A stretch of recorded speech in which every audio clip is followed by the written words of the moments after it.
Bonjour, aujourd'hui nous allons vous parler des rosiers. Donc au sommaire de l'émission, nous allons voir comment entretenir un rosier, quels sont les insectes et les maladies que l'on rencontre, comment lutter contre ces insectes et ces maladies. Ensuite nous verrons comment tailler un rosier pour qu'il soit plus robuste et plus fort. Et ensuite, pour finir, l'astuce du jour concernera la taille de la fleur fanée du rosier, justement pour le rendre plus joli efficacement. Aujourd'hui nous allons parler des rosiers.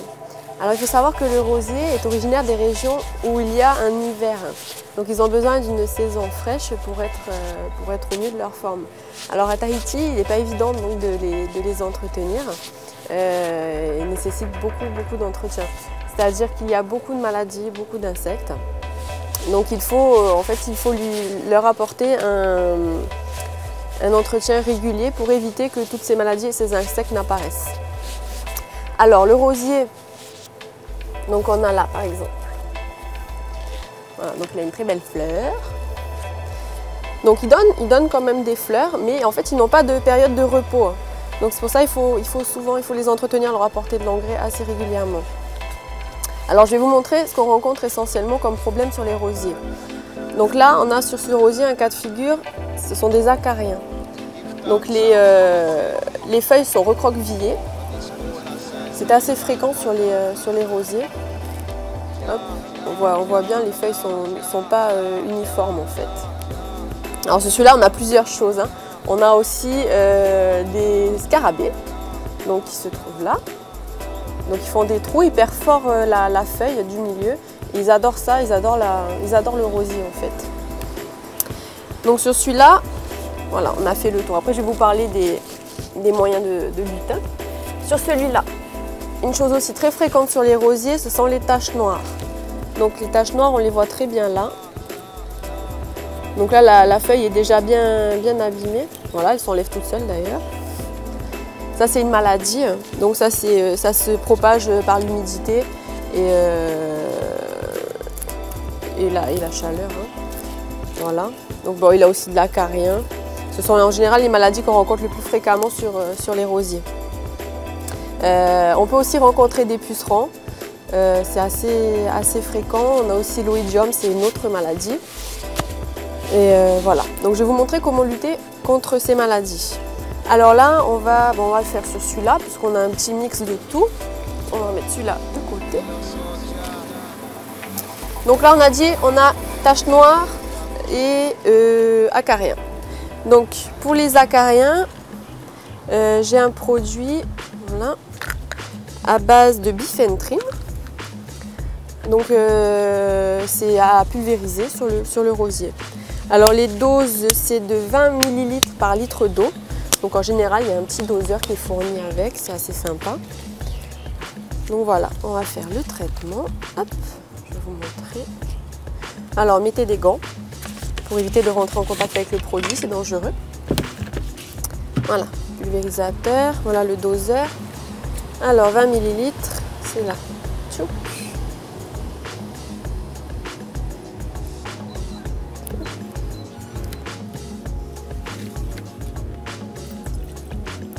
Hop.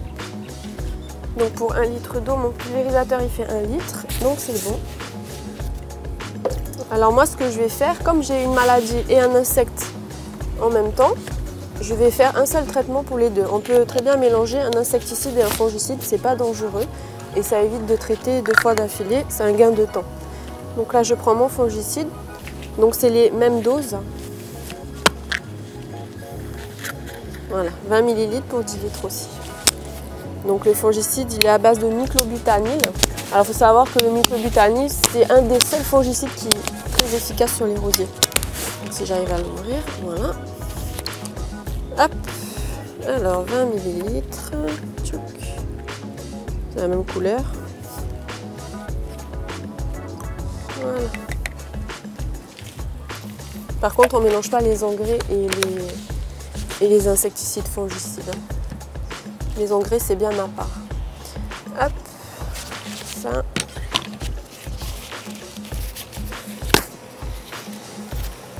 Donc il faut savoir aussi que l'acaricide c'est spécifique. Si on prend un insecticide polyvalent, ça ne va pas être forcément efficace sur les acariens. Les acariens c'est très redoutable. c'est difficile de s'en débarrasser. Il faut vraiment un insecticide fait exprès. Voilà, on pulvérise simplement hop, sur les feuilles.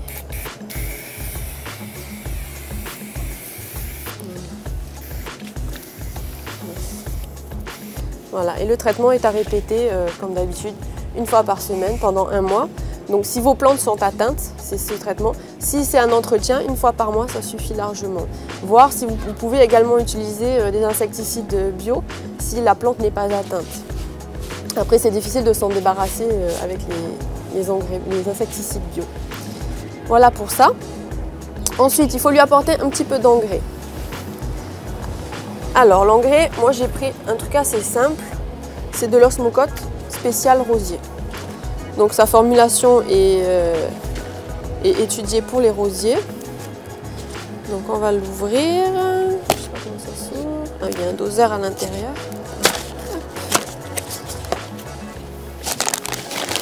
Donc c'est un engrais à libération lente qui va durer 6 mois. Donc pendant 6 mois il va être efficace, vous allez être tranquille pendant 6 mois. Alors à diffusion lente, ça veut dire qu'il va apporter tout doucement l'engrais que la plante a besoin. En fait, elle va absorber ce dont elle a besoin pendant 6 mois. Après, si vous voulez booster la plante vraiment pour la floraison, là ce sera une autre sorte d'engrais à pulvériser.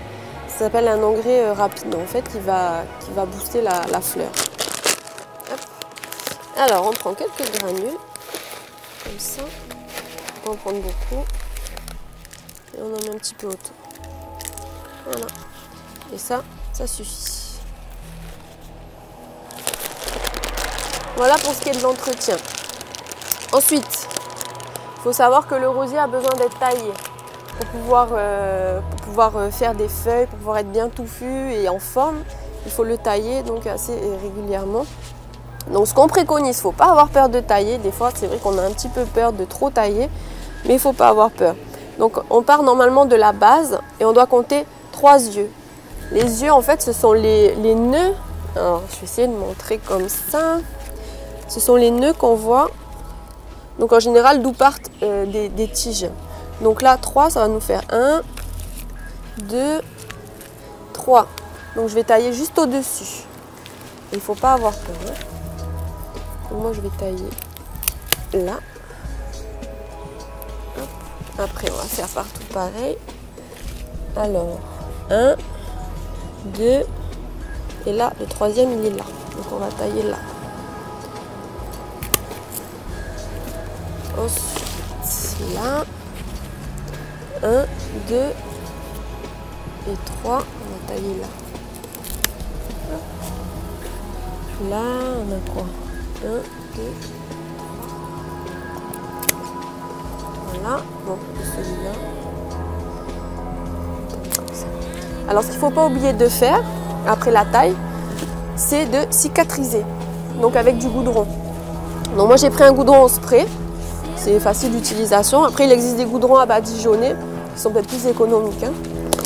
Donc pourquoi il faut cicatriser? Pour éviter qu'il y ait la pourriture qui s'installe et qui finisse par faire mourir la branche. Donc on procède comme ça, on met juste, voilà, un petit peu. Voilà, il faut mettre des gants parce que ça sent fort et c'est pas très agréable comme odeur. Hein. Ça reste longtemps sur les doigts. Alors, est-ce que j'ai taillé?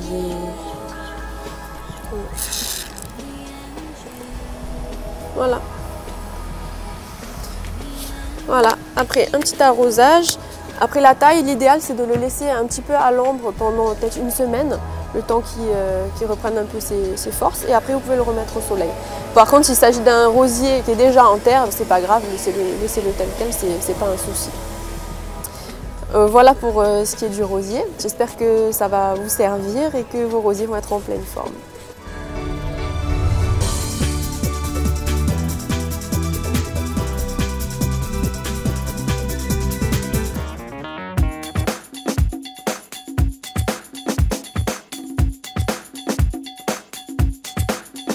Alors, voilà la petite astuce du jour. Comme nous avons parlé précédemment des rosiers, donc je vais vous donner une petite astuce. Lorsque vous avez une fleur fanée, souvent vous avez tendance à la laisser ou alors à l'arracher tout simplement comme ça. Alors en fait l'idéal c'est de la tailler, mais il y a une façon de la tailler. Alors pourquoi la tailler? Parce que la rose lorsqu'elle fane, elle monte en graine et ça épuise la plante pour rien en fait. Au lieu de se concentrer à refaire d'autres fleurs ou des jolies feuilles, la plante va se concentrer sur la fleur en train de faner. Alors l'astuce toute simple, je vous montre. L'endroit où il faut tailler. Alors on prend la fleur, on compte. Donc on voit les feuilles là. Les feuilles avec trois feuilles. Là il y a aussi 3 feuilles. Là on en a 4. Et en fait, c'est là où il y a 5 feuilles, il faut tailler au-dessus. J'espère que je me suis bien exprimée. Donc on compte, on regarde, c'est au-dessus. Hop, on taille juste là. Voilà. Et après, on se débarrasse de la fleur. Donc de cette manière, la plante va refaire à cet endroit-là d'autres pousses. Donc elle va s'étoffer encore plus à cet endroit. Et en plus, elle va se consacrer à faire d'autres fleurs et d'autres feuilles plus jolies. Voilà pour la petite astuce. J'espère que ça vous sera utile. Et en plus, ça vous fera plus joli les jardins. Voilà.